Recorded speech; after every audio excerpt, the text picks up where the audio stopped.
I like to make men uncomfortable. I enjoy making men uncomfortable.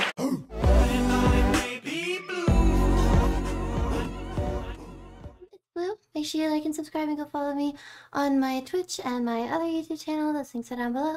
Also, my Patreon, where I have more content on there that I don't post here. How can I help you? Yeah, I just found out that my wife has an Why? OnlyFans page, and in one day she has more subscribers than me. Today, I'm going to be reacting to more Critical Drinker on Star Wars. Another day, another controversy because a person said a thing and now half the internet is angry about it and the other half is angry at the people who got angry in the first place. Boy, that escalated quickly. Honestly, we're only a few days into 2024 and already we have our first big battle for the empire of dust that is current day Star Wars. Oh, no. And in this case, the source of the controversy was Sharmeen Obaid-Chinoy, the director of the upcoming Star Wars movie focusing on Rey Palpatine. Rey Skywalker. Palpatine. I mean, Jesus, I've already said my piece on why turning stacks of dollar bills into crash barriers would be a more efficient way to spend $200 million or whatever embarrassingly huge amount of money they end up blowing on this turkey, so I won't repeat myself here. Instead, I'll just get right to the heart of the matter. As you probably noticed from looking at her, Sharmeen is a person of the female persuasion, and apparently that's real important when it comes to directing Star Wars movies because And we're in 2024 now, and I think it's about time that we had a woman come forward to shape the story in a galaxy far, far away. The old, it's time for demographic X to do arbitrary thing because current year argument never gets old, does it? Now, when this clip started doing the rounds on the internet, the reaction from the Star Wars fan base was so thermonuclear that I think even Rachel Zegler breathed a sigh of relief. It's like a relay race, I guess. There's always going to be someone else waiting to say the next dumb thing and take the heat away from whoever's in the firing line at the moment. Not only did Sharmeen's statement conveniently ignore the fact that women have been represented as the protagonists of 4 out of the past 5 Star Wars movies, the writers, producers, directors, and stars of multiple TV shows and video games, virtually the entire Lucasfilm story group, and the president of the entire studio, but it also played into all the tediously predictable tropes that have come to define the culture of modern Star Wars. The obsession with identity over personality, the narcissistic sense of entitlement, the trampling of the legacy of previous generations, the idea that you're owed something purely because of your gender, the realization that no matter how much ground is given and how many concessions are made, the demand will always be the same. More. And I think after enduring almost 10 years of smug, overpowered girl bosses who can magically do everything better than the men around them, the Star Wars fanbase are kind of over the whole female empowerment thing now. It's not new, groundbreaking, inventive, or admirable anymore. It's become the norm, as tediously predictable and stale as the damsel in distress trope from decades earlier. The reality is that the stage had already been set for something like this when Obaid-Chinoy was first announced as director and people began to learn more about her background and career. A Pakistani journalist, documentary filmmaker, and feminist activist whose main focus was on highlighting the plight of women in Pakistani culture. It's not bad. It doesn't have to be negative. It's just not shocking. I don't know much about Star Wars, and I feel like there's been a pattern recently where I say, I don't know much about this in some of the Critical Drinker videos. Like, She-Hulk I didn't watch the Aquaman movies, and now Star Wars. But with Star Wars, anytime it has been brought up in the past, it is something that I just think that even if you haven't seen it, it is very clearly one of the most known just movies out there. Very recognizable characters and story, and like everyone can make references to it even if you haven't seen it. But I was thinking the same thing. I thought, well, first of all, isn't Princess Leia still kind of regarded as like a serious, strong, in some way female character? Again, I don't know what happens to her all in the story. Some people could say, no, she very clearly is the opposite. She's a damsel in distress. She has to be rescued.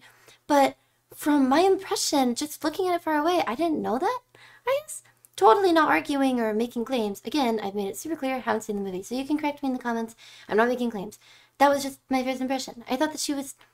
I thought Princess Leia was a pretty capable character. I mean, that's admirable work indeed, but the question on most people's minds was, what the fuck has that got to do with Star Wars? The answer seemed to come in the form of previous interviews that magically resurfaced around the same time that seemed to offer some insight into her mindset as a director. I like to make men uncomfortable. I enjoy making men uncomfortable. If I need to stand up and face a man and look at him in the eyes and scare him off a little bit, I do scare Pakistani men off a little bit. That I do, and I enjoy that power. I am working to bring something that makes you uncomfortable, and it should make you uncomfortable. Now, I'll be the first to admit that this doesn't sound particularly good when taken at face value, and it goes without saying that if a male director was to sit there and proudly declare how much he enjoys making women uncomfortable, you can bet your soy milk latte that his career would be over quicker than you can say, me also. But in this case, I'm about to do something that may just surprise you. I'm going to defend her on this one. Are you serious? See, the fact is, these interviews were made years earlier and they have absolutely nothing to do with Star Wars or even the entire Western Hemisphere for that matter. She was talking about her documentary work to expose the practice of honor killings in Pakistan and the men who somehow think it's okay to literally murder women for the crime of being assaulted by other men. I mean, if you think you're having a bad day, I suggest you look it up sometime. It'll put your life into perspective pretty quick. Anyway, my point is that those are the men she was talking about wanting to feel uncomfortable, in the hopes that her work might cause them to reflect on their actions and rethink their worldview. Not an unreasonable position, but the problem is that when a clip like that surfaces at the same time as her interview about Star Wars, the human mind naturally forms a link between two completely unrelated things and assumes the worst. Shit man, we even covered it on Open Bar the other night, which is partly why I wanted to clarify it here. Now, none of this is to say that I think she's going to produce an amazing Star Wars movie, or that she's particularly qualified to take on a massive project like this in the first place, or that I agree with her reason for why she should be doing it, but I do think it's important to be fair in our criticism and not misrepresent people's opinions just to farm some quick outrage. Anyway, I digress. Back to the point at hand. You know, every time someone makes a statement like that, my question is always the same.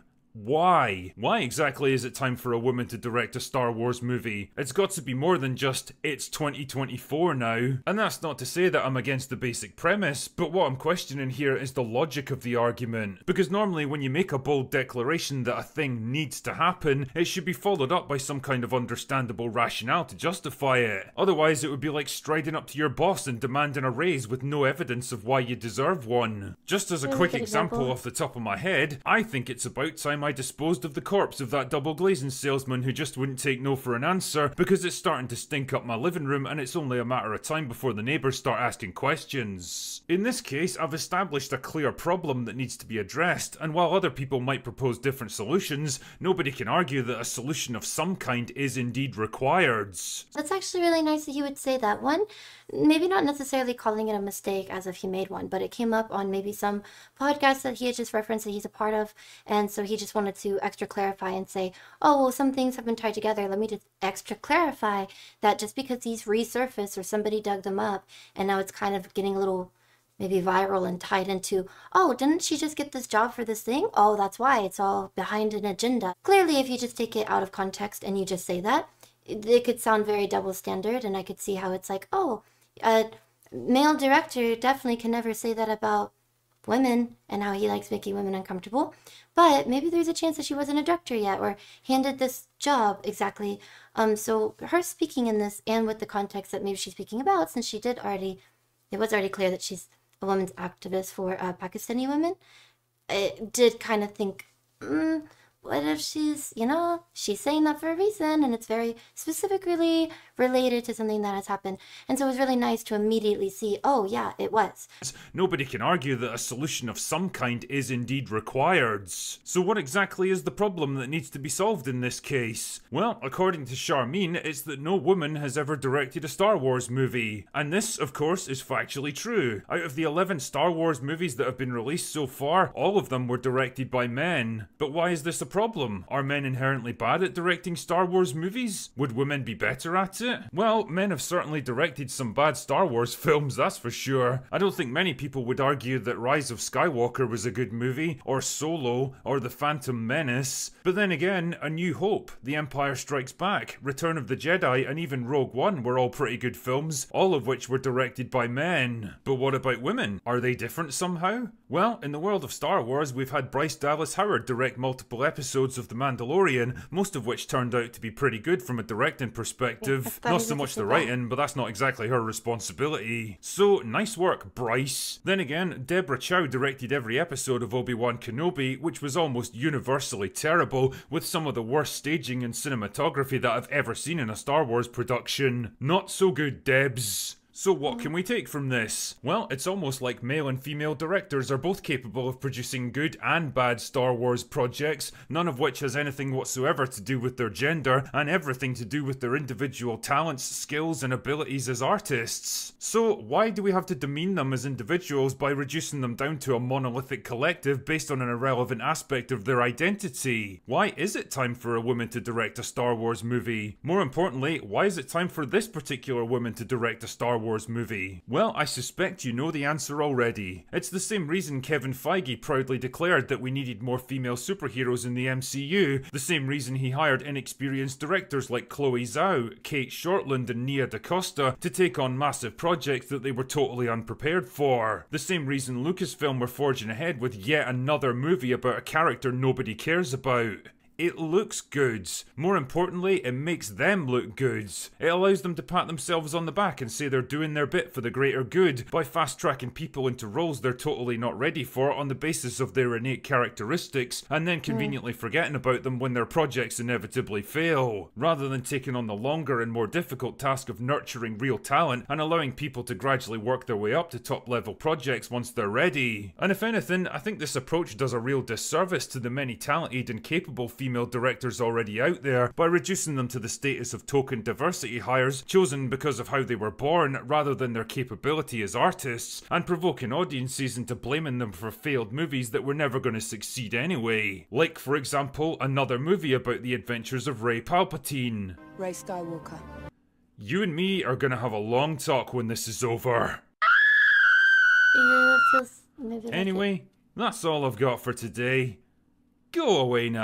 I liked this video. It's difficult to speak on because I feel like at the same time that there's so much to say, it's difficult to not be repetitive. I mean, it's like the same thing over and over again. But that's kind of the point, is you would think maybe after the first or second or third or fourth or fifth failed movie, failed show, having the same train of thought of, oh, we need to do this because diversity. We need to do this because we have to have this message, or let's make it political, even though it was kind of just like a story at one point. And not to say that there wasn't an agenda and a bunch of movies or stories or shows back in the day. But definitely a lot of the messages were maybe a little bit more like society, of problems that maybe people face every day with like the government, but not necessarily political, things that you would face like as you age, but not everything's a political thing or like identity thing. Everything right now happens to kind of be pushed or feel that way because it's like everyone's trying to have the same message. So if anything, it's kind of unfortunate because I think that pushing so hard in a direction can make people who are neutral and just want a movie and want support, but they also don't really care that much, lean to a side. Because one's pushing so hard that this other side's also going to push back. And it just creates more people picking a side of, well, this is more annoying to me in this moment right now. Or, oh, you officially, in my opinion, ruined this movie. Not because of any necessarily identity or characters that you picked. Like, I can't have a woman gender swap with this character. But because you're coupling it with just negligent writing and production and studio quality. Like, I can tell... Looks like I could have bought that costume. Could you put maybe more thought into, instead of all of these meetings and interviews talking about the same thing over and over again? Like, get better people to make these outfits. Like, that could be important. Maybe put some of these new faces and new actors or new actresses that you want for, I guess, this message in classes. Because then it's also unfortunate because it's kind of like thinking of what is it, The Voice or American Idol, one of those older shows where you kind of started realizing that it's almost as if every person needed a backstory that was really deep. Not saying a lot of them weren't genuine, but you could almost picture the studio saying, okay, so, you know, where are your parents? What happened to them? And then whenever they finally get that, like, tick, that thing, that, oh, my mother died when I was 4, and it's like, good, market that. And it's like, what? Every year, every season? I mean, that was, people ate it up for the first 3 seasons, but we are on season 14, and every single person who ends up getting, like, a yes all the way through also is coupled with, this happened to me. But, I think that's it. Nothing else really to say in the video. I hope that you guys enjoyed it. And if you haven't already, make sure you like and subscribe. Go check out my Twitch where I live stream 3 times a week. And my Patreon where I react to movies now. And I'll see you all next time.